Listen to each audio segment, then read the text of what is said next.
Indonesia persis berada di tengah Indo-Pasifik yang tunggu dulu. Kami tidak bermaksud mendelegitimasi ASEAN. Ini Indonesia memainkan strategi soft power hingga memecah MSG dalam dua kelompok kepentingan. Satu kelompok seperti Fiji dan Papua Nugini yang lebih mendukung Indonesia terkait Papua, dan kelompok kedua yaitu Vanuatu dan Solomon Island yang cenderung mendukung referendum Papua. Indonesia juga meningkatkan kehadirannya di Pasifik Selatan, mewakili rumpun Melanesia di Republik ini. Di sini Indonesia berhadapan dengan salah satu organisasi pendukung Papua Merdeka.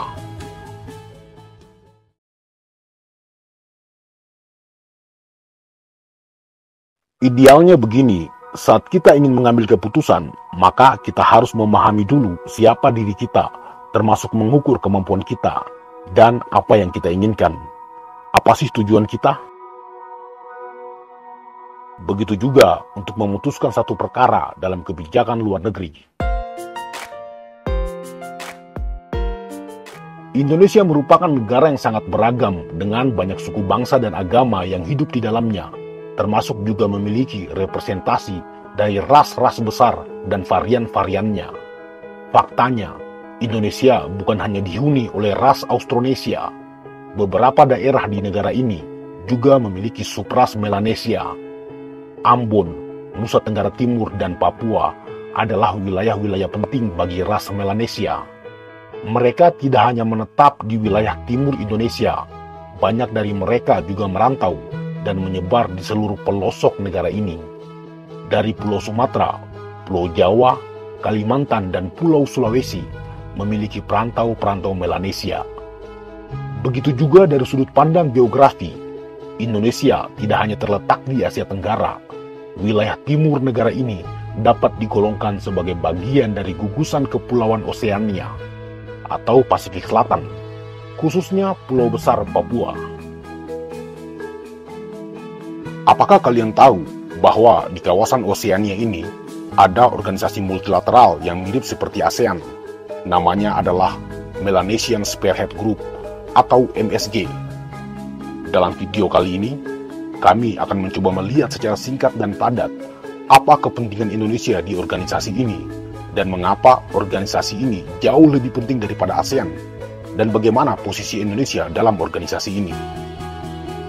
Let's check it out. MSG atau Melanesian Spearhead Group adalah organisasi yang terdiri dari negara-negara Pasifik Selatan. Salah satu tujuannya adalah meningkatkan kesejahteraan bagi orang-orang Melanesia. MSG diinisiasi oleh Papua Nugini, Vanuatu, dan Fiji pada tahun 1986 dan kini sudah memasukkan negara-negara berdaulat seperti Solomon Island sebagai anggota tetap, juga Timur Leste sebagai negara observer. Sementara status Indonesia dalam organisasi ini masih sebagai associate member. Dalam MSG ini juga ada perwakilan Organisasi Sosialis Pembebasan Kanak atau FLNKS dari New Caledonia, dan juga ada UMLWP atau United Movement Liberation of West Papua, pimpinan Benny Wenda. Iya, di sini Indonesia berhadapan dengan salah satu organisasi pendukung Papua Merdeka. Dengan situasi-situasi tersebut, maka MSG tidak bisa tidak harus menjadi fokus utama dalam kebijakan luar negeri Indonesia. Ada beberapa hal yang perlu kami tambahkan sebagai catatan.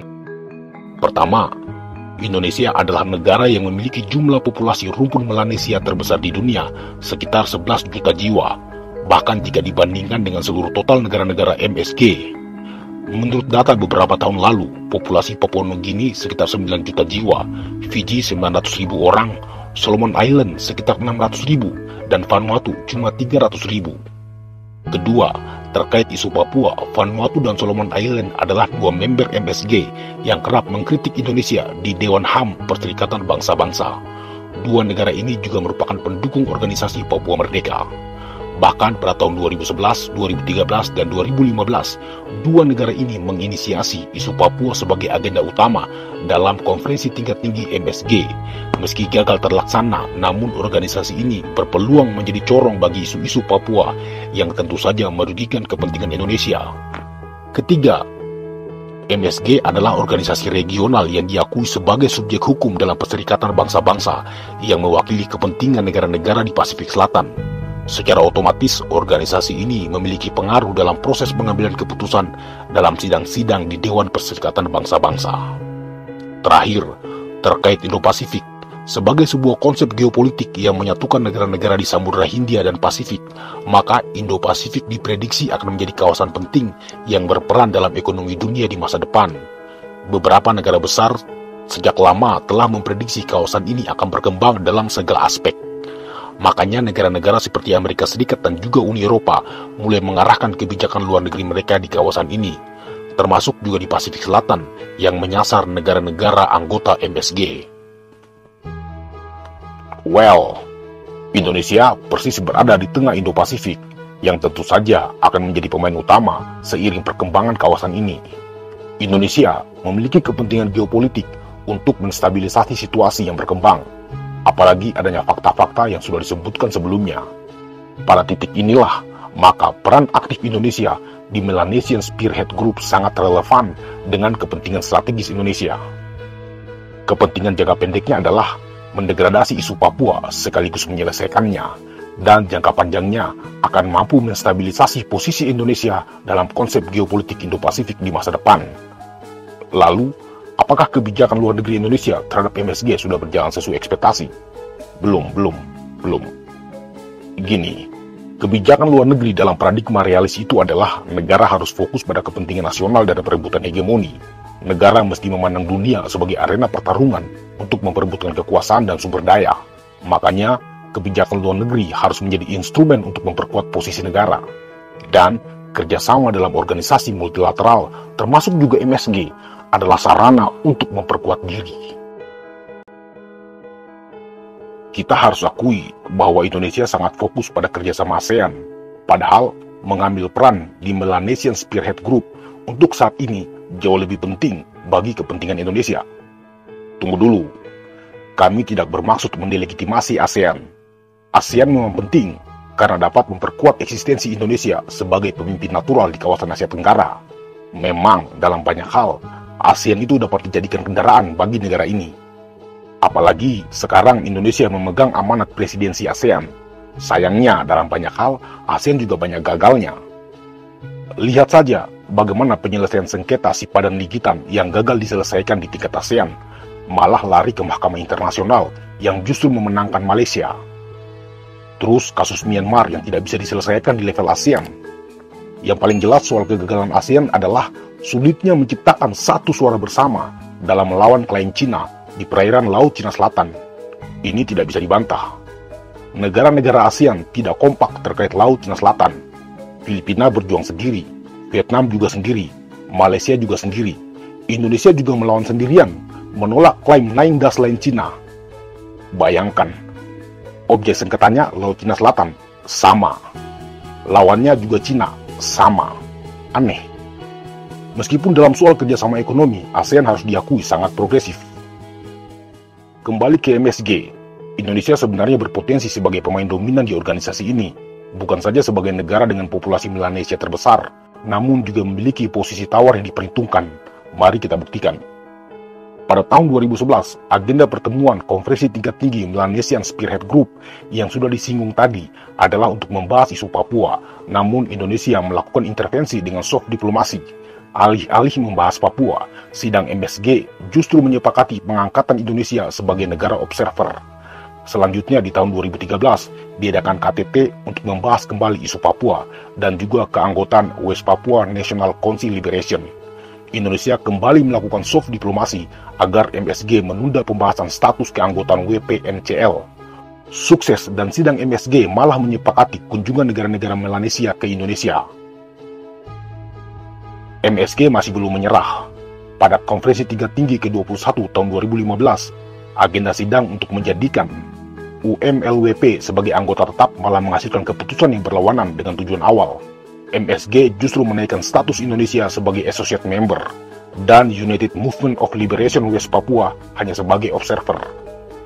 Pada tahun 2016, kembali diadakan pertemuan khusus untuk membahas status keanggotaan UMLWP di MSG. Namun pertemuan tersebut gagal menjadikan UMLWP sebagai anggota penuh. Hingga konferensi tingkat tinggi Melanesian Spearhead Group di tahun 2018, Usaha MSG untuk menjadikan organisasinya Benuenda, UMLWP sebagai bagian dari MSG selalu gagal, malah berakhir dengan persetujuan dan negosiasi dengan Indonesia. Fakta-fakta itu menunjukkan bahwa posisi tawar Indonesia sangat signifikan dan berhasil mendegradasi isu Papua dalam MSG. Sayangnya, status sebagai associate member masih belum cukup bagi Indonesia.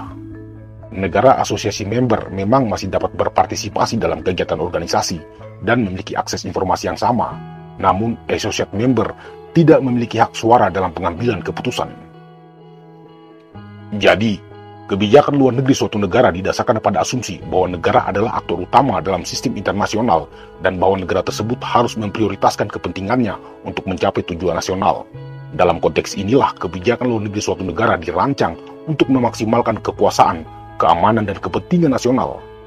Dengan masuknya Indonesia sebagai anggota tetap MSG, maka Indonesia juga meningkatkan kehadirannya di Pasifik Selatan, mewakili rumpun Melanesia di Republik ini, sekaligus berperan lebih aktif dalam membendung pengaruh Australia dan Vanuatu demi mengamankan kepentingan Indonesia di Papua. That's the point. Politik luar negeri bebas aktif memang merupakan landasan utama dalam kebijakan luar negeri Indonesia. Namun dalam proses pengambilan kebijakan, sangat penting memperhatikan situasi internasional.